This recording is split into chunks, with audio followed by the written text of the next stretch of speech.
My name is Kara Mitchell, and I'm 32 years old. If you'd met me a year ago, you probably would have called me dependable, the one who clocks in early, clocks out late, keeps things running when everyone else is falling behind, and doesn't make noise about it. Grease permanently worked into my cuticles, hair twisted up in a messy bun because there's no point pretending you're not going to crawl under a semi before lunch. I've been a diesel mechanic for 9 years. I started as the only woman in a trade school class packed with guys who made bets on how long I'd last. A week, maybe 2. I didn't quit. I stayed. Outworked most of them. I got hired at Henderson's Auto and Diesel and worked my way up the hard way, from sweeping floors and dumping oil pans to running my own bay. Now I'm the one they grab when a fleet truck rolls in, making a sound nobody can quite name. That low, angry grind that says, "Ignore me and I'll die," halfway down the interstate. I like that part of the job. Machines don't lie. They tell you exactly what's wrong if you know how to listen. People don't come with that courtesy. I do all right financially. I don't live flashy, but when I want overtime, it's there. I own my truck outright. I'm 3 years into a 15-year mortgage on a small 2-bedroom apartment in a quiet, forgettable neighborhood that's safe and mine. My dad drilled one rule into me growing up: own your life before you let someone else move into it. He learned that lesson the hard way during his first divorce, lost the house, the boat, half his pension. I watched him rebuild from scratch in his 50s, hands shaking as he signed the lease on a cheap rental and bought a used pickup. I promised myself I'd never have to start over like that. So when I met Ethan, I kept things separate. We met 3.5 years ago at a friend's birthday party. I showed up straight from work in my Henderson's hoodie and steel-toe boots, smelling faintly of oil and brake cleaner. Ethan came in later, pressed shirt, perfect hair, that real estate smile you could probably spot from across a stadium. He sold houses, the glossy kind with open layouts, quartz countertops, fake plants, and soft music playing during showings. He smelled like expensive cologne and confidence. I remember thinking he was out of my league. I was a grease-stained mechanic with rough hands and too much coffee in my bloodstream. He was the guy in listing photos holding champagne flutes under perfect lighting. But he laughed at my jokes, asked questions, didn't flinch when I told him what I did for a living. If anything, he looked impressed. "That's actually kind of hot," he'd said, half smiling. "You fix things. Most people can't fix anything anymore." The first year really was good. Breakfast at greasy diners on Sundays when I had mornings off, hikes when my schedule allowed it, crime shows on his couch, him critiquing staging choices, and me pointing out bad suspension angles in car commercials. He didn't seem embarrassed to be seen with me in hoodies and boots, said he liked that I did something real with my hands. Later, I'd replay the way he said it, like I was a novelty, a fun detail, a story he could tell at parties. 6 months after he proposed, things shifted. It started with small comments. My truck wasn't a real daily driver. Casual comparisons to his coworkers' cars. "Logan just bought a Tesla," he'd say. "It's so smooth, you'd love it." He'd glance at my truck like it belonged in a museum. Or, "My clients don't really picture a mechanic when they think of my fiancé. It's interesting." When we started planning the wedding, I learned we had very different definitions of the word budget. I thought budget meant making something meaningful with what we could realistically afford. Ethan thought it meant saying a number out loud and then steamrolling right past it. He wanted everything: lakeside venue, designer suit, live band, artisanal cocktails, fireworks, a whole Pinterest fantasy. He talked about drone footage over the water, us kissing on a pier while everyone applauded. I suggested something smaller, a backyard wedding, fairy lights, good food, his aunt's big yard. He made a face like I'd insulted him. "Kara, I work in real estate. People know me. I can't invite clients to a backyard barbecue and call it a wedding." Translation: I wasn't enough of an aesthetic. We fought. He said I didn't care about his dream. I pointed out that his dream cost more than my truck. We landed on a number, $28,000. He said it casually. I said it like I'd just agreed to donate an organ. He'd covered decor and his suit. I'd handled the big stuff. Venue deposit, band, photographer, catering, because I had steady overtime and his commissions were unpredictable, which somehow translated into I pay. My savings shrank. The mortgage didn't. Groceries, utilities, life kept happening. So I picked up DoorDash. Yeah, a diesel mechanic delivering food at night to pay for her fiancé's dream wedding. The irony was not lost on me. My coworker and best friend Garrett almost spit out his coffee when I told him, "You're DoorDashing? You? After fixing engines all day?" "Weddings are expensive," I shrugged. "Money doesn't make itself." He laughed. "You're delivering cold fries with hands that could rebuild a transmission blindfolded, and you're using your truck?" I told him I switched to Ethan's Civic for the mileage. When I told Ethan, he smiled, kissed my forehead, told me I was amazing. "Doing all this for us," he said. "For us, right?" At first, he texted goodnight, asked if I was safe, sent heart emojis, told me to come home soon. Around the second month, that stopped. "You're amazing" turned into "you're never around." I wanted to scream that I wasn't around because I was paying for his 200 guest Instagram moment. Instead, I said it would calm down once we caught up on deposits. He started going to networking events more, client dinners, new shirts, new shoes, a cologne I didn't recognize. His phone became glued to his hand, screen down, notifications silent. He'd laugh quietly at something, then lock the screen when I asked. Just work stuff. There was the night he came home at 2 in the morning, rumpled and buzzing. "Car trouble," he said. "Sabrina's car broke down, so I stayed until the tow truck came." I'd heard her name before, another agent, married, kids. The apartment smelled like perfume, not mine, floral and sweet. He kissed my cheek. "Don't start, Kara, you know how you get." Like noticing someone else's scent is a personality flaw. I swallowed it and went to work the next day exhausted. Garrett watched me pick at lunch and shook his head. "He's seeing someone else." I told him to shut up. He told me he knew men and he knew when someone was taking and never giving back. I told him to mind his business. He warned me anyway. 2 weeks later, it was a Thursday night in late November, cold enough that your breath showed. I was parked outside a burger joint staring at my phone. I'd logged into DoorDash around 7:30. Orders were steady. At 11:40, a big order came through. Pickup on the west side, name E. Woods. Good tip. Then the address loaded. Sunset Motel, Route 12. My stomach dropped. The Sunset Motel was the kind of place you hear about in podcasts, peeling paint, flickering neon. I hesitated, told myself it was just an address. 15 minutes later, I pulled into the lot. My headlights swept across the cars and stopped on a familiar shape, the blue Civic. Same dent, same sticker, same plate. I parked and stared, my brain scrambling for excuses. Maybe he lent it out. Maybe it was coincidence. It wasn't. The room number glowed on my screen. 7. Lights on, shadows moving, music low. I grabbed the bag and stepped out. Gravel crunched under my boots. Then I heard it. Ethan's laugh. Muffled. A woman's voice answering him.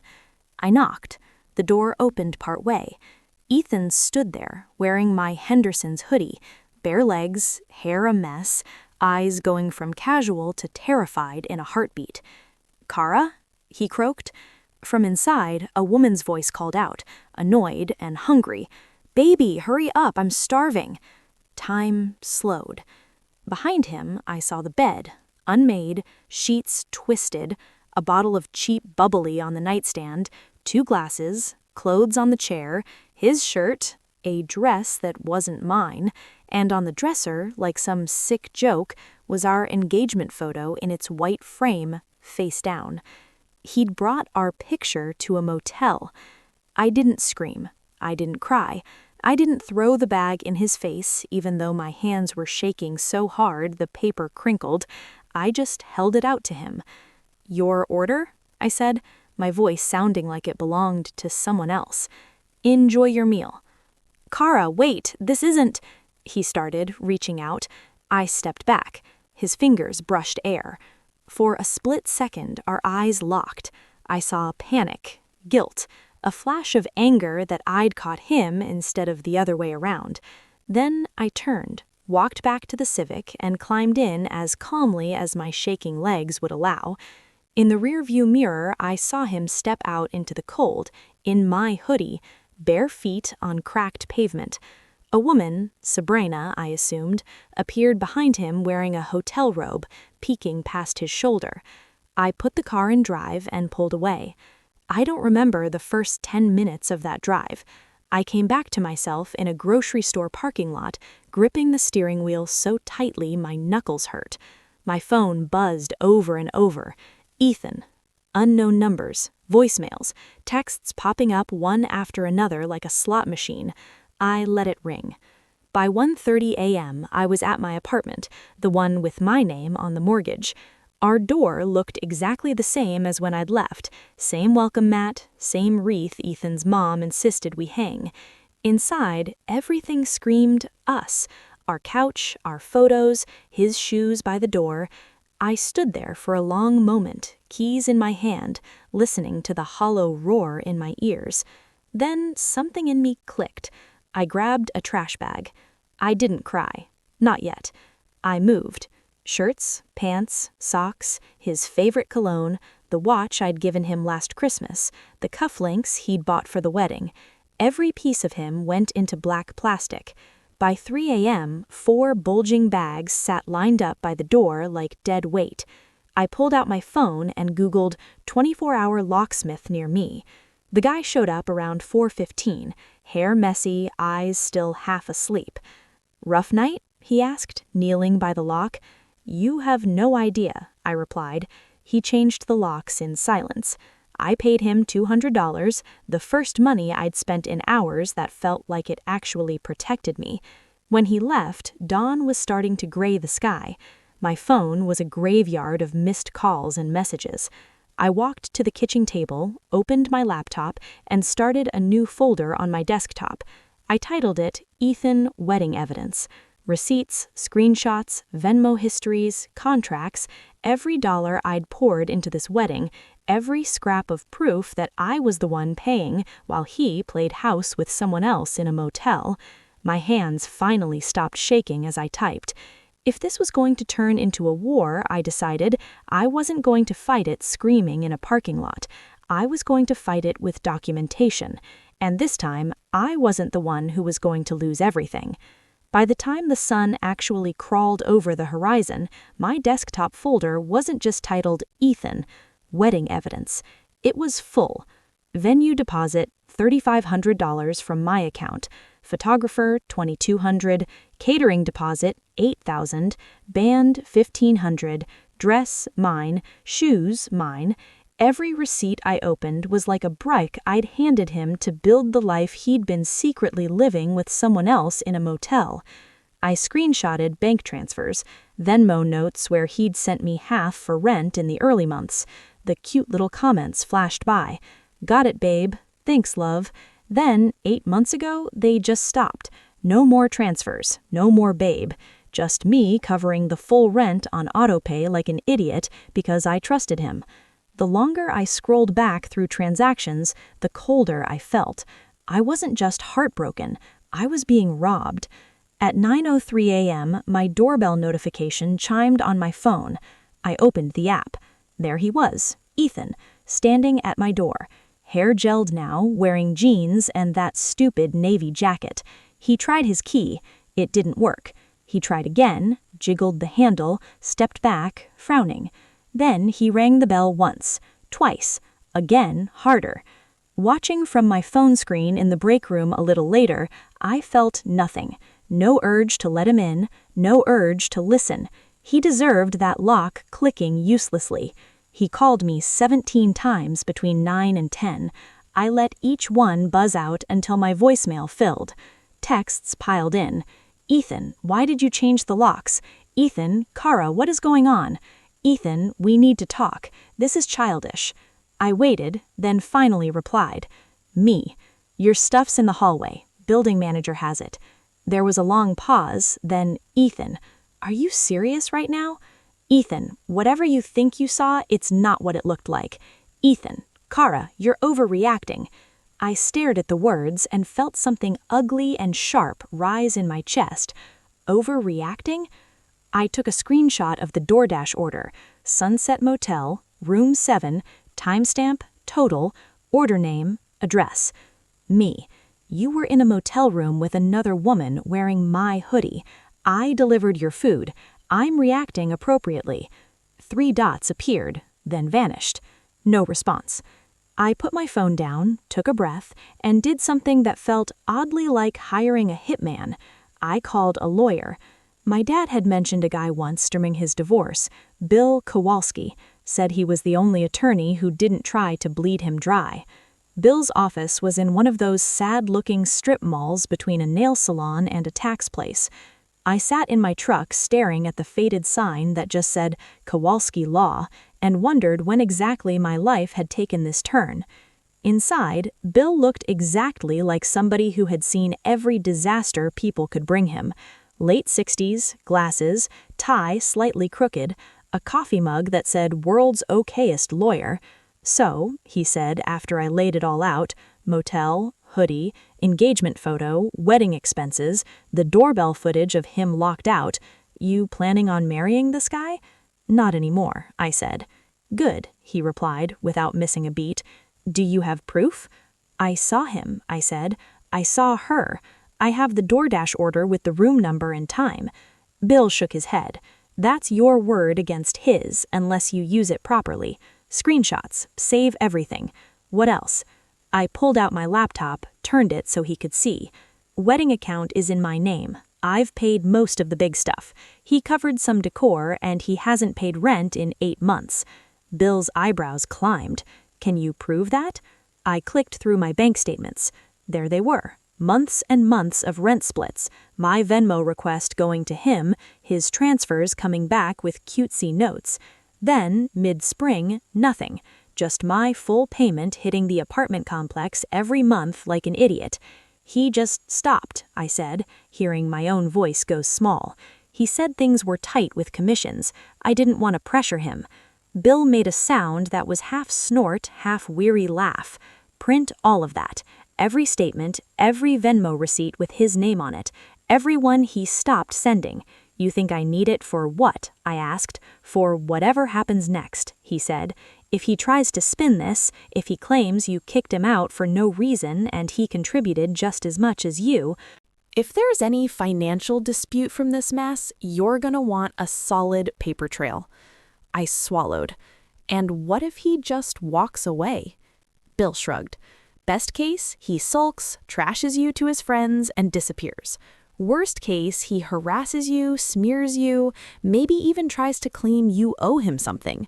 People don't like consequences. You're here because your gut says he's not going quietly. My gut screamed he was right. Before I left, Bill looked at me over his glasses. Don't engage, he said. No phone calls, no long text arguments. If it's important, screenshot it and send it to me. Let me be the bad guy. My phone buzzed as if on cue. Another text from Ethan. Ethan, please, can we just talk like adults? I put the phone face down. Garrett showed up at the shop around lunch with 2 coffees and a breakfast sandwich I hadn't asked for. You look like someone ran you over with your own truck, he said, plopping himself on a stool. I've had better nights, I muttered. He listened. For once, he didn't crack jokes while I told him about the motel, the hoodie, the photo on the dresser. He just sat there, jaw tight, eyes getting darker with each detail. When I finished, he exhaled slowly. So, what's the plan? He asked. I changed the locks, I said. Got a lawyer. I'm canceling the wedding. I am done. Garrett nodded approvingly. Good start, but you know he's going to spin this, right? Guys like that don't go around telling people, hey, I blew up my life because I can't keep it in my pants. They say she went crazy and kicked me out. He wasn't wrong. By noon, the text started. Not from Ethan, from people I barely knew. Unknown. Hey, it's Jess. I work with Ethan. He's really upset. He says you locked him out. Is everything okay? Unknown too. "This is Melissa from Ethan's office. He said you changed the locks and canceled the wedding over a misunderstanding. He's devastated. Maybe you should talk." Unknown 3. "I don't know what happened, but punishing someone like this is cruel. Everyone makes mistakes." Everyone makes mistakes. That one made my vision blur. Garrett watched my hands shake as I read. "There it is," he said, "villain origin story starring you." "I didn't do anything wrong," I said, the words coming out tighter than I meant. "I literally caught him cheating on me while I was delivering food to pay for our wedding." "Doesn't matter what you did," Garrett said. "Matters what he tells people you did." Another text came in, this time from his mom, Ethan's mom. "Kara, he's been crying all morning. Whatever happened, please don't throw away your future over one bad night. Talk to him, he loves you." A laugh burst out of me, sharp and humorless. A bad night? That's what it was now. I typed, stared, deleted. My thumb hovered over the keyboard before I finally locked the phone and shoved it in my pocket. "You okay?" Garrett asked quietly. "No," I said, "but I will be." That afternoon, on my 15-minute break, I called the venue. "Hi, this is Kara Mitchell. I need to cancel our booking for May 21st. The woman on the other end sounded sympathetic. "I'm so sorry. Is everything okay?" "Our wedding is off," I said, the words heavy and strangely freeing at the same time. "We won't be needing the space." She walked me through the contract. No refund on the deposit. I hung up $6,000 poorer, between that and non-refundable vendor fees. The photographer surprised me, though. When I told her why I needed to cancel, she was quiet for a moment. "My ex cheated on me right before our date," she said finally. "I know that feeling. I'll refund half your deposit." My throat tightened. "Thank you." "Don't thank me," she replied. "Thank yourself for not marrying him." I canceled the band, the caterer, the florist. Each call felt like peeling away a layer of skin that had never fit me right. By the time I got home that night, my kitchen table looked like a crime board. Contracts, statements, names circled in red, Ethan's handwriting on sticky notes, lists of songs he wanted the band to learn. I picked one up. "First Dance." "Perfect," I snorted. "Perfect, sure." My phone buzzed again. This time, Ethan. "Ethan, Kara, I'm outside the shop. Can we please talk?" I opened the doorbell app. There he was again, standing on the sidewalk, shoving his hands in his pockets like a kid about to get grounded. I didn't answer, didn't go out. Instead, I texted me. "Do not come to my job again. If you need something, talk to my lawyer." 3 dots, then Ethan. "A lawyer, seriously? You're blowing this out of proportion. We had a rough patch, that's all. You didn't have to change the locks and cancel everything. You're being dramatic." There it was again, dramatic, overreacting, childish. Suddenly, the ache in my chest shifted into something sharper. For years, he'd complimented me on being rational, calm, grounded. Now that I'd finally taken action that didn't benefit him, I was hysterical. I took a breath and typed, "Me? You cheated on me repeatedly while I was working extra jobs to pay for our wedding. That's not a rough patch, that's who you are." He didn't respond. For a moment, the silence felt like a win. Then my phone lit up again, this time with a group chat I didn't even remember agreeing to be in, some mix of his friends and coworkers. Random guy. "Kara, he said you're punishing him instead of working it out. That's messed up." Someone else. "He told us you're refusing to even listen. Everyone makes mistakes." Everyone, everyone, everyone. I stared at the last message Nate had sent in that chat months ago. "Nate, dude, Sabrina's going to get you in trouble one day." At the time, I hadn't thought much of it, just office teasing. Now the letters blurred. Sabrina. My fingers moved before I talked myself out of it. I opened my laptop, found her name in the brokerage's staff list, pulled up her smiling headshot, sleek dark hair, white blazer, arms folded in front of a luxury home. Married. I remembered Ethan mentioning it once in passing. Her husband works in finance, he'd said.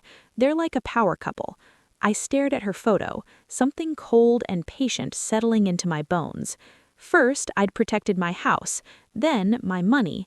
Now I was going to protect something else, my side of the story, because if Ethan wanted to rewrite me as the villain in his narrative, I was going to make sure there was a record somewhere, somehow that said otherwise.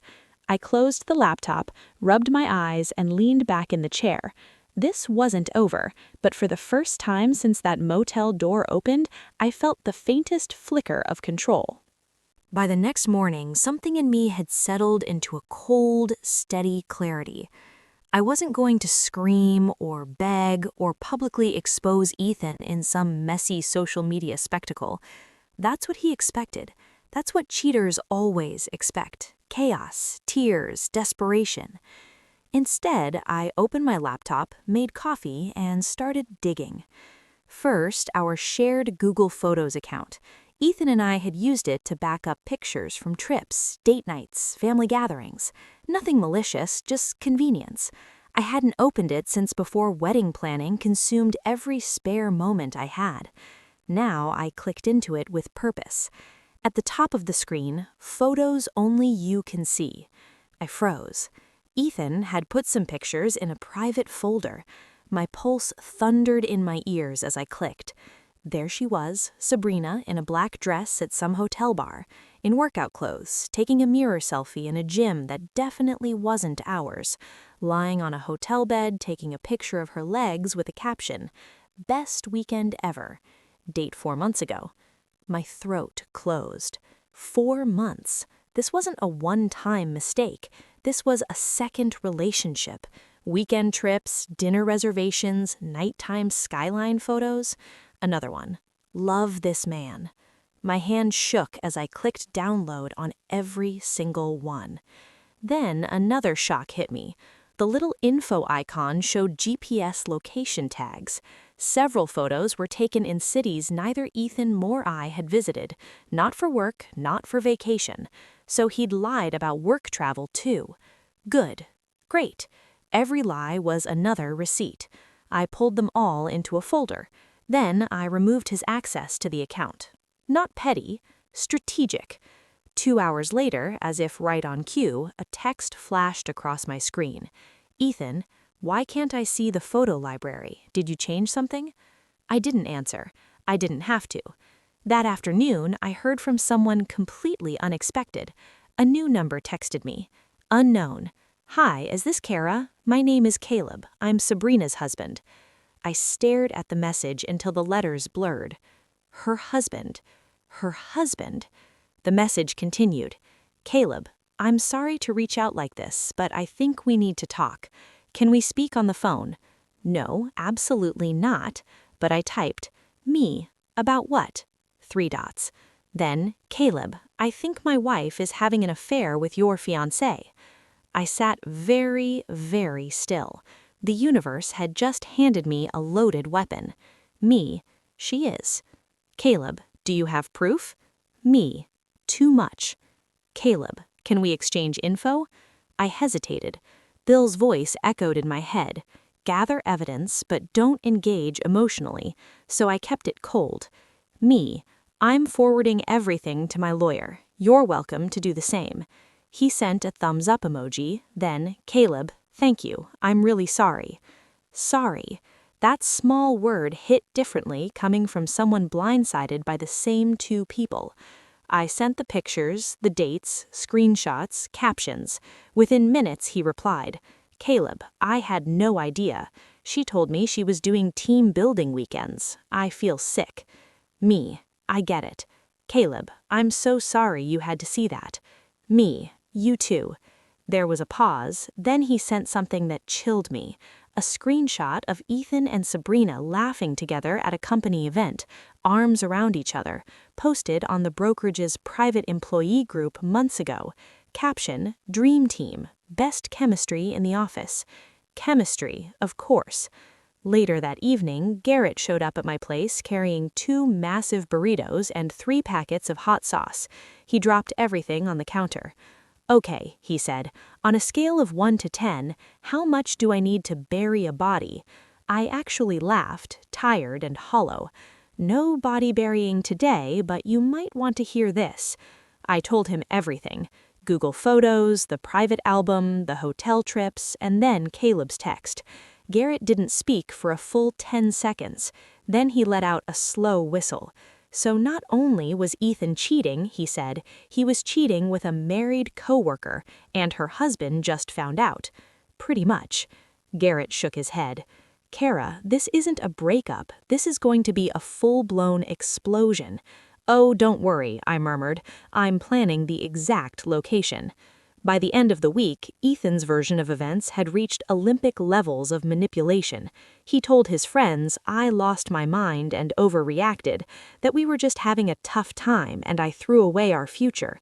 He forgot to mention the motel, the other woman, the wedding I was paying for, and the fact that he'd apparently been taking romantic getaways with Sabrina while I delivered takeout to make up the deposits. Caleb texted me again. Caleb, I confronted Sabrina. She denied everything until I showed the photos. Then she admitted it. Caleb, I'm filing for divorce. Caleb, thank you. Really. I stared at the phone for a long moment. These two had detonated 2 households and a wedding. Time to document it. That night, I opened a blank document and began compiling everything. Screenshots, receipts, timestamps, DoorDash order, motel address, Google Photos images, Sabrina's texts, Ethan's call logs, the Venmo rent drop-off. I attached explanations, dates, and summaries. When I was done, I saved the file as The Truth About November 28th by Kara Mitchell. It was 48 pages long. I read it twice. Then I sent it to one person, Ethan's mom. No message, just the PDF. 30 minutes later, my phone began melting down. First came his mom, Ethan's mom. Kara, I had no idea. I'm so sorry. Ethan's mom. He lied to all of us. Ethan's mom. Please don't think we believed him over you. I'm horrified. Then his sister, Ethan's sister. Oh my God, I'm shaking. I'm so sorry. Ethan's sister. He told us you kicked him out because you were stressed. Then Ethan. Ethan, what the hell is wrong with you? Ethan, why would you send that to my mom? Ethan, you just destroyed my life. My fingers hovered, then typed the simplest truth. Me. No, me, you did that yourself. Then I blocked his number. The fallout was instant. Garrett burst into the shop the next morning waving his phone like he'd found buried treasure. Dude, you started Armageddon. What happened? He grinned, chest heaving from running. So apparently, Caleb, our lovely new friend, showed up at Ethan and Sabrina's office this morning with a folder. Then his wife came too, at the same time. His wife? I echoed. She walked into the brokerage, went straight to Sabrina's desk, and said, and I quote, "Smile for the camera, sweetheart. Now everyone can see what you really are." Then she slammed the prints down. My jaw dropped. No. Yes, he said, delighted, and Ethan was standing there looking like someone unplugged his brain. Oh my God. Garrett wasn't done. Sabrina got suspended pending investigation. Ethan got pulled into HR for a conversation about workplace ethics. The whole office knows. They're calling it the Thanksgiving affair. I pressed a hand to my forehead. I didn't mean for Kara, Garrett cut in. You didn't do anything except tell the truth. The consequences, that's all them. I didn't feel triumphant. I didn't feel guilty either. I just felt tired. But then Garrett added softly, "You protected yourself. That's something to be proud of." I exhaled and nodded. For the first time since the motel door swung open, I felt like I wasn't drowning anymore. But Ethan, he was just beginning to sink.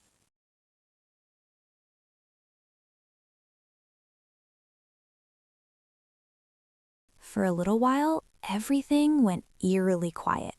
Too quiet. I should have known that meant Ethan was regrouping. The drive-bys started first. 3 days after the PDF blast, I was tightening bolts under a truck when Garrett tapped my boot. Don't freak out," he murmured. "But your ex just drove by. Slow, like creepy slow." I slid out on the creeper, grease smeared on my cheek, heart suddenly thumping in my throat. "What do you mean slow?" Garrett crossed his arms, like 5 miles an hour, like he was watching the shop. I blinked at him. Maybe he just drove past. Garrett cut me off. Kara, he circled the block twice. My stomach nodded. Maybe he wanted to talk, I said. Garrett shook his head. No, he's not here to talk. He's here to see how screwed his life is, and he blames you. Then came the calls. At first, I didn't answer unknown numbers. Everyone at the shop knew to text me first. But one day, I was expecting a call from a parts supplier, so I picked up. Kara, a voice breathed. I froze. Ethan. I hung up immediately. The next day, 3 more calls, then 5, then 8. Sometimes he'd speak, sometimes I'd answer and hear nothing but breathing, sometimes muffled crying, sometimes anger. Ethan, you ruined everything. Ethan, everyone thinks I'm a monster because of you. Ethan, you didn't have to tell my mom. Ethan, I was going to come clean eventually. Ethan, why are you doing this to me? Every message was a contradiction. Rage, sorrow, guilt, denial, self-pity, swirling into something unhinged. I blocked number after number. He kept finding new ones. Bill told me, document everything, don't respond. So I did. Screenshots, call logs, voicemails, each one another brick in the wall I was building between us. Social media meltdown. He couldn't message me, I blocked him everywhere, but he found another way to lash out. He started posting cryptic things online. Ethan's status. When someone destroys your life out of spite, remember this.